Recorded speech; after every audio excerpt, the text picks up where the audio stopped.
Israel पर Hezbollah के attack हैं वो बहुत एग्रेसिव दिख रहे हैं।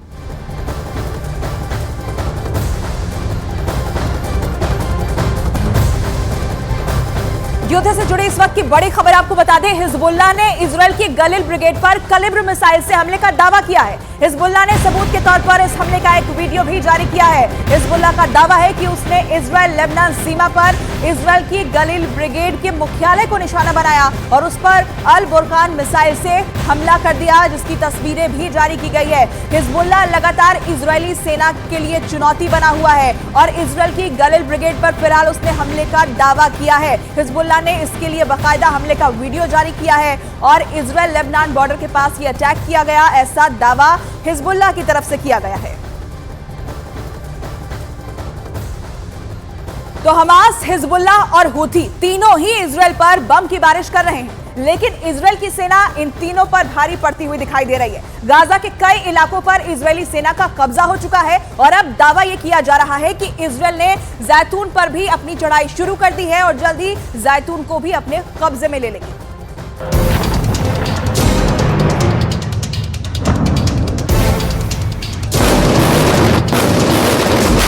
गाजा में दिन रात आग बरस रही है,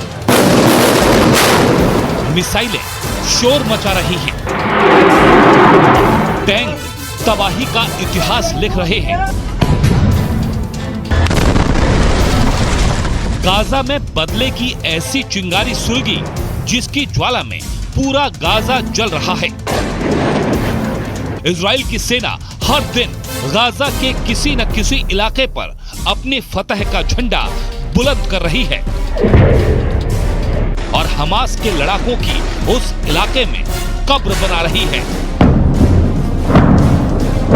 अब दावा किया जा रहा है कि इजरायली सेना एक और इलाके पर जल्द अपना कब्जा जमाने जा रही है।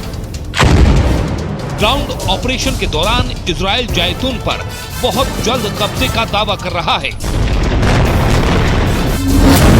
जैतून पर जल्द कब्जा।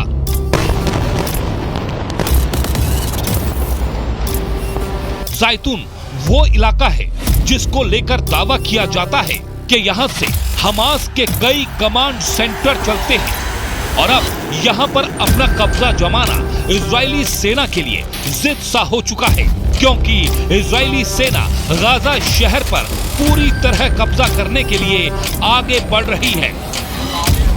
इजराइल का दावा है कि सेना का बढ़ते दबाव और हथियारों से निकल रही आग के आगे एक पल भी हमास के लड़ाके टिक नहीं पा रहे। बढ़ते दबाव से हमास के लड़ाके दक्षिण की ओर भागने को मजबूर हैं। हमास के लड़ाके लोगों को पहुंचने वाले राशन को खुद इस्तेमाल कर रहे हैं, उनके घरों को लूट रहे हैं। उनका फिलिस्तीन प्रशासन के ऊपर से भी विश्वास हट गया है। इजराइल की सेना के दावे के मुताबिक अब तक गाजा के कई शहरों पर वो अपनी फतह का झंडा बुलंद कर चुकी है, जिसमें अल शिफा अस्पताल, गाजा में हमास की संसद, स्तेरोत थाना, शेख इस्लेम, रिमल पुलिस मुख्यालय, गजान विश्वविद्यालय शामिल है। जैतून हमास का मजबूत गढ़ माना जाता है। ग्राउंड ऑपरेशन के दौरान इजराइल का जैतून पर कब्जा करना सबसे बड़ी चुनौती है, जिसे वो किसी भी कीमत पर पाना चाहता है।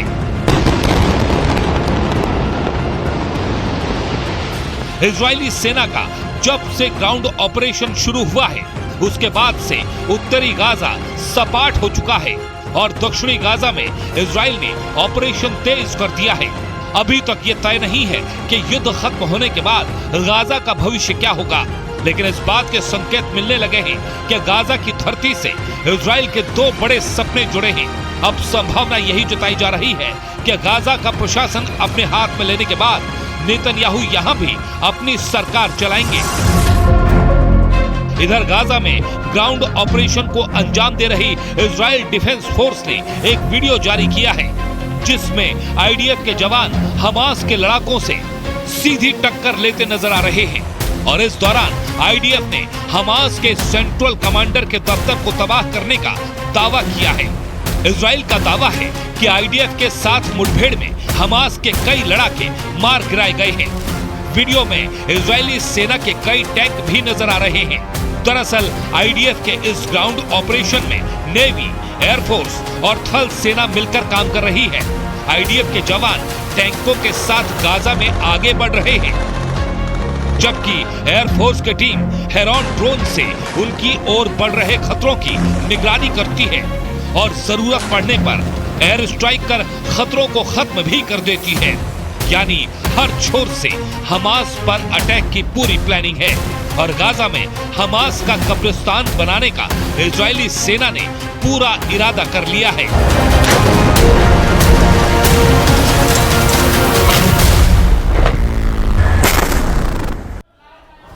तो गाजा में इजरायली सेना की अग्नि परीक्षा जारी है। हमास के खिलाफ इजराइल ने सीमा पर पूरी तैयारी की हुई है। टैंक ही नहीं बल्कि बख्तरबंद वाहन भी सीमा पर तैनात हैं। बख्तरबंद एसीवी में एक साथ 10 जवानों को ले जाया जा सकता है। वॉर जोन में उस बख्तरबंद वाहन में से न्यूज़ 18 इंडिया की एक्सक्लूसिव रिपोर्ट आपको दिखाते हैं। सिर्फ टैंक ही नहीं तैयार है बल्कि आर्मर कैरियर व्हीकल भी तैयार है, जिस पे सोल्जर को बैठाकर बख्तरबंद गाड़ियां इस तरह से बॉर्डर पे या दुश्मन के क्षेत्र के अंदर ले जाती हैं। टैंक के अलावा इस तरह के व्हीकल भी तैयार हैं। इसमें 10 से 12 लोगों के बैठने की व्यवस्था होती है। अलग अलग मॉडल के मुताबिक आपको गन दिख रहा होगा और ये जो हिस्सा दिख रहा है ये शीशे जैसा, ये बुलेट प्रूफ है। इससे सोल्जर जो अंदर बैठे होते हैं, जो इसको चला रहा होता है इस व्हीकल को, वो देखता है कि पोजीशन क्या है। अगर मान लीजिए गाजा के अंदर घुसना हो किसी शहर में, सोल्जर इसी तरह की गाड़ियों से घुसते हैं और इधर से घुसते हैं। कैमरा पर्सन करम से बताते हैं, करम आप दिखाइए। यहाँ से सोल्जर अंदर घुसते हैं, वो तमाम प्रोटेक्टेड जैकेट के साथ होते हैं, हेलमेट के साथ होते हैं और 10 से 12 लोग इसके अंदर बैठ सकते हैं। और यहाँ बड़ी तादाद में, बड़ी संख्या में इस तरह की गाड़ियाँ तैनात हैं। इससे जाने का फ़ायदा ये होता है कि अगर दुश्मन उन पे आरपीजी भी छोड़े, फायरिंग करे, तो सोल्जर को कुछ नहीं होगा, क्योंकि पूरा ये बख्तरबंद है और अपने मुताबिक, अपनी सुविधा के मुताबिक अंदर बैठे बैठे फायरिंग की जा सकती है। बड़े बड़े फायरिंग यहाँ से किए जा सकते हैं। तस्वीरें न्यूज़ 18 इंडिया पे आप देख रहे हैं, एक नहीं कई। इधर देखिए, इधर भी लगी हुई हैं। गाजा सीमा यहाँ से महज 1 किलोमीटर की दूरी पर है और जैसे ही इजाज़त मिलेगी इन्हें, यहाँ जो टुकड़ी तैनात है, उन्हें जैसे ही इजाज़त मिलेगी ये लोग अंदर प्रवेश कर जाएंगे।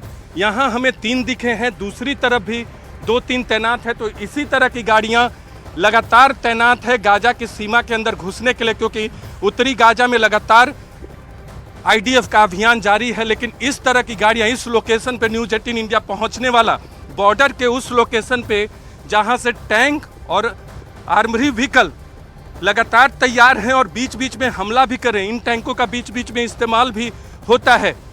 ये तैयार भी हैं अंदर जाने के लिए। और न्यूज़ 18 इंडिया पहला चैनल है जो युद्ध भूमि के अंदर से, जहां से टैंक से गोले छोड़े जा रहे हैं, जहां गाड़ियां भी तैयार हैं गाजा के अंदर जाने के लिए, आपको हम वहां से तस्वीरें लाकर बता रहे हैं कि कैसा युद्ध चल रहा है और किस तरह से तैयारी है। सैकड़ों हजारों की संख्या में टैंक और आर्मरी व्हीकल तैनात किए गए हैं बॉर्डर पे। गाजा के अंदर तो घुस चुके हैं, लेकिन बॉर्डर पे भी तैनात हैं।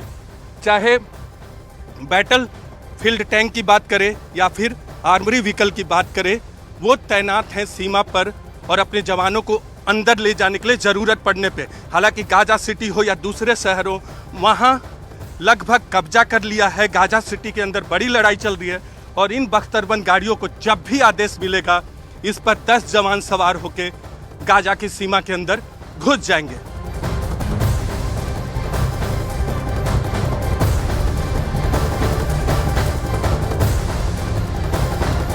अगले 24 घंटों के दौरान ईरान के 2 बहुत बड़े हथियारों को लेकर इजरायल और अमेरिका में रिपोर्ट पहुंचने वाली है। इजरायल को डराने के लिए ईरान ने बहुत बड़ा फैसला किया है। ईरान ने अपने 2 बहुत ही खतरनाक वेपन सिस्टम को अब तक छुपा कर रखा हुआ था, लेकिन अचानक इन्हें सामने लाकर ईरान ने अपना इरादा साफ कर दिया है।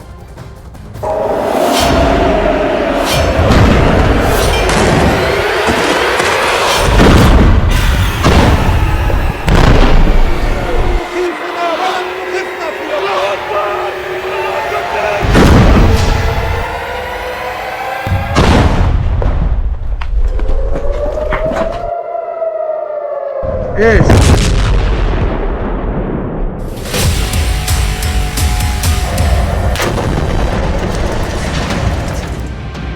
तरफ गाजा पर बमबारी हो रही है,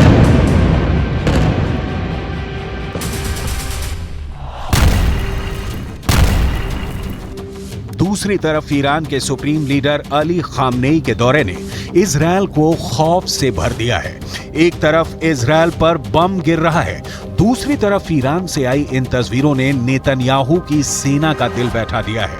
एक तरफ गाजा से उठता धूल और बारूदी धमाके का धुआं है, दूसरी तरफ तेहरान का हाई प्रोफाइल अड्डा है जिस पर इजरायल से लेकर अमेरिका तक सबकी नजरें हैं। इस अड्डे में क्या है, उससे पहले गुस्से से उबलता हुआ पश्चिम एशिया देख लीजिए। ये ईरान की राजधानी तेहरान है। इजरायल का झंडा जलाया जा रहा है। गाजा में बमबारी, करीब 13,000 लोगों की मौत और इनमें 5,000 बच्चों की लाशों को देखकर पूरा पश्चिम एशिया एक बड़े युद्ध की तरफ बढ़ता हुआ नजर आ रहा है।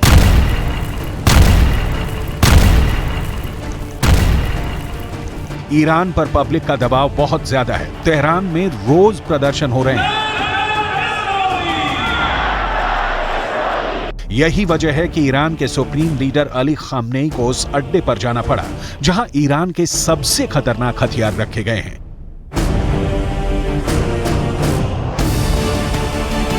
यहीं से निकली ये तस्वीर पूरी दुनिया में वायरल हो रही है। ईरान के सुप्रीम लीडर अली खामनेई के सामने है ईरान का सबसे खतरनाक ड्रोन जिसका नाम है गाजा। इस ड्रोन को ईरान का सबसे पावरफुल लीडर क्यों देख रहा है? इस वक्त पूरी दुनिया में इसके मतलब निकाले जा रहे हैं। ईरान ने गाजा नाम का जो ड्रोन बनाया है, ये 2000 किलोमीटर के दायरे में ऑपरेट कर सकता है। ये 35 घंटे तक 350 किलोमीटर प्रति घंटे की रफ्तार से उड़ान भर सकता है। 35,000 फीट की ऊंचाई तक उड़ सकता है और सबसे खास बात कि ये 13 मिसाइल लेकर उड़ सकता है। ईरान ने इस ड्रोन का नाम बहुत सोच समझ कर रखा है। 2021 में इस ड्रोन को लॉन्च करने के बाद अब इजरायल की बमबारी के बीच गाजा ड्रोन को दुनिया के सामने एक बार फिर लाना, ये ईरान की तरफ से बहुत बड़ा संदेश है, खासकर जब इसके साथ खामनेई की फोटो पूरी दुनिया में वायरल की जा रही है। लेकिन खामनेई के टारगेट पर इस वक्त अमेरिका और इजरायल से ज्यादा अरब वर्ल्ड के वो देश हैं जो इस वक्त गाजा पर बमबारी को देखकर खामोश बैठे हुए हैं। मुसलमान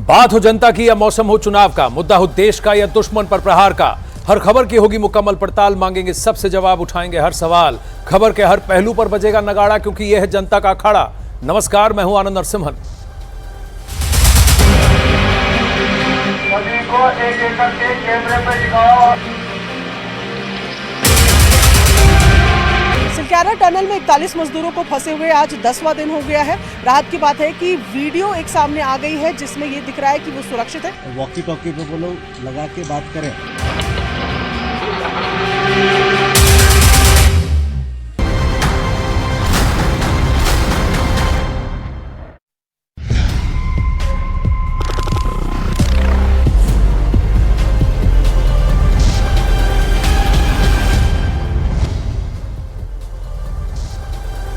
अखाड़ा में आज फोकस सिलक्यारा टनल और इस सबसे बड़े रेस्क्यू अभियान पर, जहां पर अगले 48 घंटों में कुछ अच्छा होने की हमें उम्मीद है।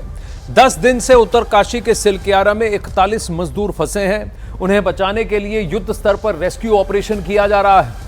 8 एजेंसियां टनल में फंसे मजदूरों को बचाने के लिए रेस्क्यू ऑपरेशन कर रही हैं। इन सब के बीच आज सबसे बड़ी राहत की खबर यह सामने आई है। टनल में फंसे मजदूरों का पहला वीडियो अब सामने आया है। इस वीडियो में सभी मजदूर सुरक्षित दिखे हैं। इन मजदूरों से बातचीत भी हुई है। उन्होंने कैमरे के जरिए अपनी सलामती का संदेश दिया। आज एक बार फिर से उन्हें निकालने के लिए 3 जगह से ड्रिलिंग का प्लान तैयार किया गया है। उम्मीद यह है कि सभी मजदूरों को सुरक्षित बाहर निकाल लिया जाएगा और वो भी जल्द अज जल्द।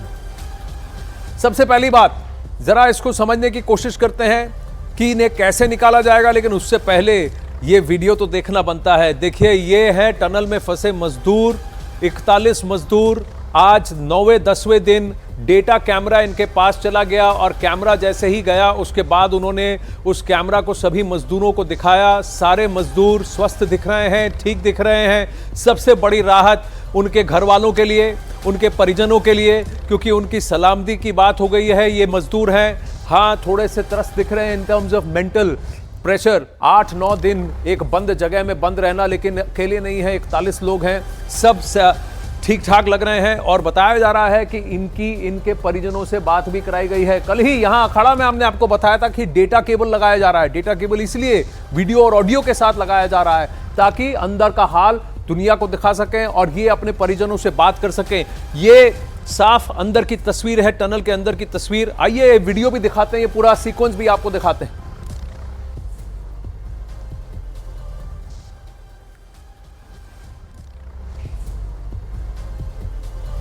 गौर से देखिए, ये सब वॉकी टॉकी से बातचीत चल रही है। सारे मजदूर सलामत दिख रहे हैं, खड़े हुए दिख रहे हैं। कोई भी फिजिकल तौर से किसी को भी, शारीरिक रूप से किसी को भी कोई तकलीफ दिख नहीं रही है, क्योंकि इनके पास अब खाना भी पहुंच रहा है, प्रॉपर खाना भी अब इनके पास पहुंच रहा है। लेकिन सबसे बड़ी बात, जो मानसिक तौर से इनके ऊपर स्ट्रेस था, उसमें बहुत बड़ी राहत, क्योंकि वीडियो और ऑडियो यहां दिख रहा है। ये सब अपने परिजनों से एक एक कर बात कर पाए हैं और इनके परिजन इनको देख भी पाए। आप सोच सकते हैं कि कोई कोताही नहीं बरती जा रही, कंटिन्यूअस मेहनत की जा रही, कंटिन्यूअस मेहनत और काम किया जा रहा है। चलिए सीधा चलते हैं प्रियंका कांडपाल और अंशुल के पास, जो इस वक्त हमारे साथ लाइव जुड़ रहे हैं। प्रियंका, अंशुल और इस वक्त सत्येंद्र भी हमारे साथ जुड़ रहे हैं इस वक्त।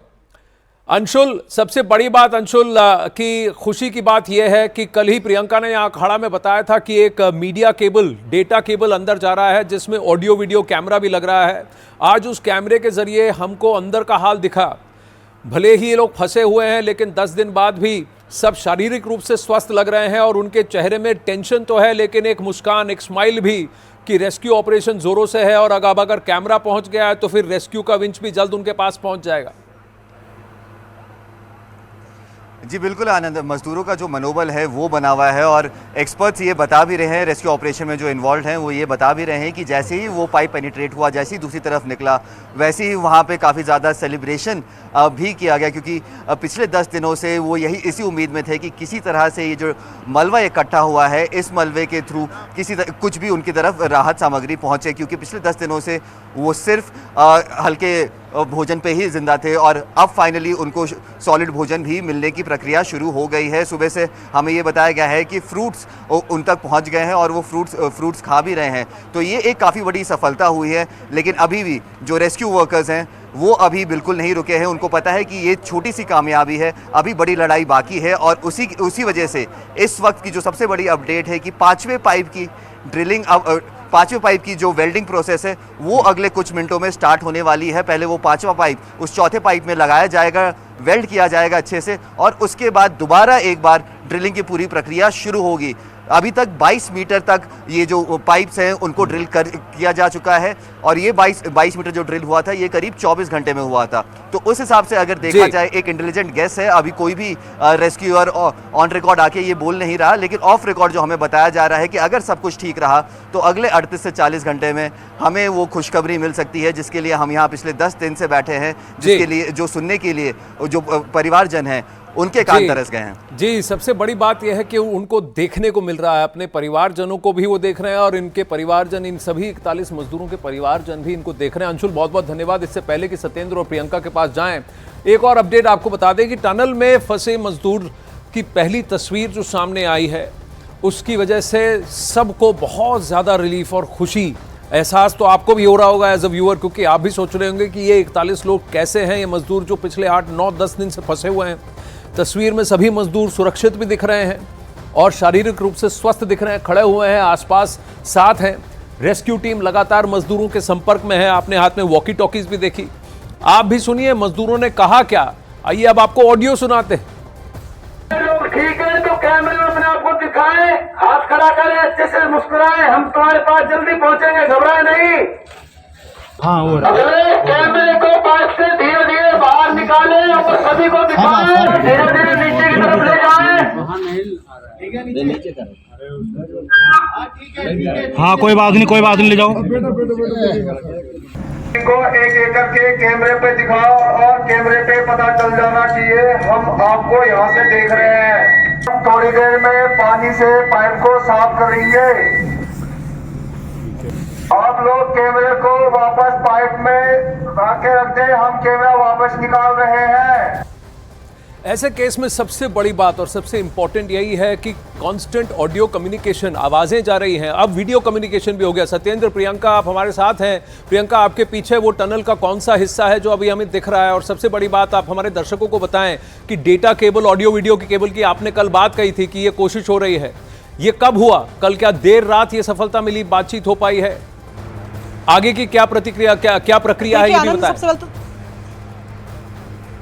देखिए, मैं पहले तो सबसे पहले आपको जानकारी दूं कि ये टनल का मुहाना ही है, सिलक्यारा टनल की तरफ हम लोग मौजूद हैं। और जो कल की जो वीडियो सामने आई है, एंडोस्कोपी फ्लैक्सी कैम है ये, जो कि एंडोस्कोपी के लिए इस्तेमाल किया जाता है। बेहद पतला, बेहद छोटा, उसको लंबी वायर्स के जरिए 6 इंच का पाइप जो कल डला हुआ था, वो उसके जरिए सबसे पहले उस कैमरे का इस्तेमाल किया गया है। यानी कि कल जो लाइफलाइन पाइप एक कहा जा रहा था, उससे सबसे पहले इस कैमरे को भेजा गया। सारी वहाँ पर इनसे बातचीत की गई, इनको इन्फॉर्म किया गया, इनसे पूछा गया। और ख़ास बात यह है आनंद कि इन तमाम मजदूरों ने खुद से हेल्प की। यहाँ पर जब एक्सपर्ट्स ने उनको बोला कि हमें दिखाइए मलबा कितना गिरा हुआ है, कैविटी कहाँ पर है, लाइंस कहाँ पर है, तो उसी कैमरे को घुमा घुमा के इन मजदूरों ने उस तरफ का पूरा हाल भी बताया इसी एंडोस्कोपी फ्लैक्सी कैम से। इसके साथ साथ ऑप्टिकल फाइबर की भी लगातार हम बात कर रहे हैं, जिसकी जानकारी भी प्रशासन लगातार दे रहा है, क्योंकि उससे वीडियो कॉल्स हो पाएंगी और सीधे तौर पर समझ पाना जो एक्सपर्ट्स हैं उनके लिए आसान हो जाएगा। फिलहाल ताज़ा अपडेट की अगर बात की जाए तो अपडेट ये है कि अब ऑगर मशीन का जो काम है वो शुरू होने वाला है। यानी कि तकरीबन 3 दिनों से जो काम बंद पड़ा था, उसके रीजंस भूकंप बताए गए थे, वो आज से शुरू होने वाला है। 4 पाइप यहाँ पर डल चुके हैं। 60 मीटर का जो मलबा है वो रेंज है, 22 मीटर हम लोग अंदर जा चुके हैं और आज कोशिश है कि उस 22 को कम से कम 30 किया जाए, यानी कि रास्ता पूरा खुले। इसके अलावा वर्टिकल ड्रिलिंग के लिए अब फाइनल रिसर्च चल रही है। सब कुछ ठीक रहा तो आज शाम से या कल से वर्टिकल ड्रिलिंग भी शुरू हो सकती है। जी आनंद दी, बहुत सारी पॉजिटिव अपडेट्स हैं और कम से कम ये बात कि आशा की जो एक आस थी, एक उम्मीद थी, वो उम्मीद और ज़्यादा पुख्ता होती लग रही है। सबसे बड़ी बात कि उनको हमने उनका वीडियो देख लिया और उनकी आवाज़ें भी सुनी और जैसे उनके साथ कम्युनिकेशन हो रहा है, सीरियसली उनको ये बताया जा रहा है कि देखिए, अपना साहस, अपना धैर्य बनाए रखिए और संयम बनाए रखिए, हम पहुँच रहे हैं आपके पास। ये उम्मीद बहुत बड़ी बात है। 10 दिन तक कोई अगर फंसा हुआ हो, अब रेस्क्यू टीम लगातार मजदूरों से सुरंग की तस्वीर दिखाने को कह रहे हैं, साथ ही ये भी बता रहे हैं कि घबराइए नहीं, जल्द ही रेस्क्यू टीम मजदूरों तक पहुंचेगी और उन्हें बचा लेगी। और उसकी जो चेहरे में जैसे ही रौनक आ जाती है, वो भी आप देखिए इन तस्वीरों में और उनका ऑडियो भी सुनिए। और फिर बाद में वो कैसे दिखाते हैं, अंदर का मुआयना कराते हैं, ताकि ऊपर से जो ड्रिल कर रहा है, बाहर से जो आ रहा है, उसको पता है कि कैविटी कहाँ है, कहाँ कहाँ पर मलबा जमा है और कहाँ से उन्हें एंट्री करने में सबसे ज़्यादा आसानी होगी। देखिए इसको ज़रा ध्यान से। अब वो दिखाने की कोशिश कर रहा है कितना गिरा हुआ मलबा, उल्टा करके कैमरा को जा रहा है, ऊपर दिखा रहा है। रस्सी लगा रखी है और उन्होंने दिमाग लगाया, उन्होंने मलबे को हटाया नहीं है।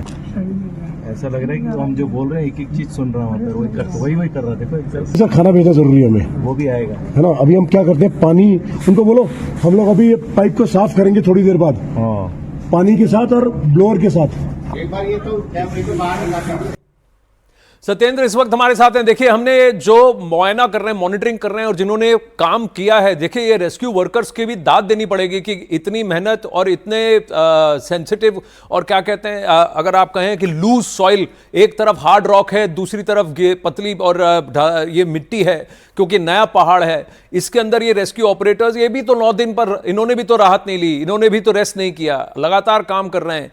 एक बात बताइए, ये पाइप साफ किया गया, उसके बाद क्या उन्हें खाना दिया गया? क्योंकि देखिए, हमने ऑडियो में सुना, ये कह रहे हैं सबसे इंपॉर्टेंट है कि इनको फिजिकल खाना दिया जाए, हार्ड खाना दिया जाए।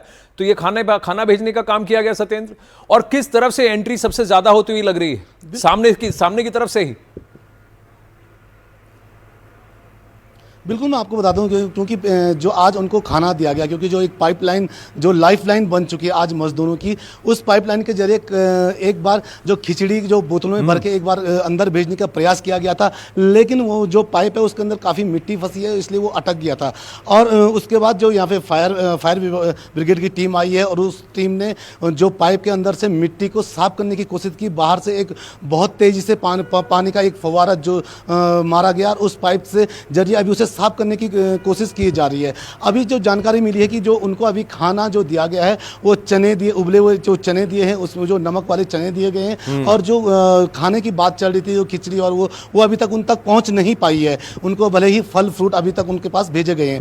और जो आपने दूसरा सवाल किया कि क्या सबसे ईजी तरीका यही रहेगा जो सामने से है, तो मैं आपको बताता हूँ कि क्योंकि अभी तक जिस तरीके से जो लाइफ लाइन बन रही है, जो पाइप अंदर गया है, उसको मानते हुए अभी सबसे ज़्यादा उम्मीदें यही बताई जा रही है कि जो सामने टनल है, टनल के जो सामने से ही जो ऑगर मशीन अभी कुछ देर बाद शुरू होगी और वहां से एक बार फिर कोशिश शुरू होगी। क्योंकि अब हमें सबसे ज़्यादा एक चीज़ जो पता चल गई है कि जो डायरेक्शन मतलब जो बीच का मलबा है वो कितना है, क्योंकि जो पाइप कल गया है वो 57 मीटर अंदर घुसा है। तो ये उम्मीद की जा रही है कि जो 57 मीटर का जो सत्येंद्र आपके जो विजय है ये कौन सी पाइप्स दिखा रहे हैं ट्रक के ऊपर? ये जो पाइप्स हैं ये कौन सी पाइप्स हैं? विजय को बताएं कि वो उन्हीं पाइप्स का जरा बताएं, ये वही पाइप्स हैं जो लगने वाली हैं जिसके थ्रू अब इनको बाहर निकालने की कोशिश की जाएगी? क्या एक इंसान इस पाइप के अंदर से निकल के आ सकता है?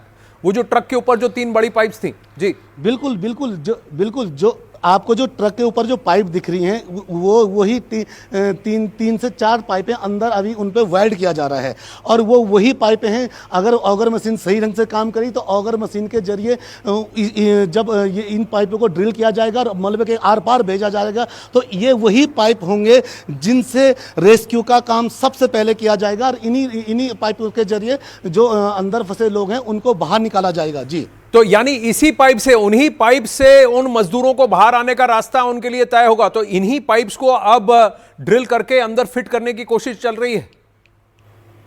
पाइप, हाँ बिल्कुल जो ऑगर मशीन है वो कुछ ही देर उम्मीदें की जा रही। जी बोलिए।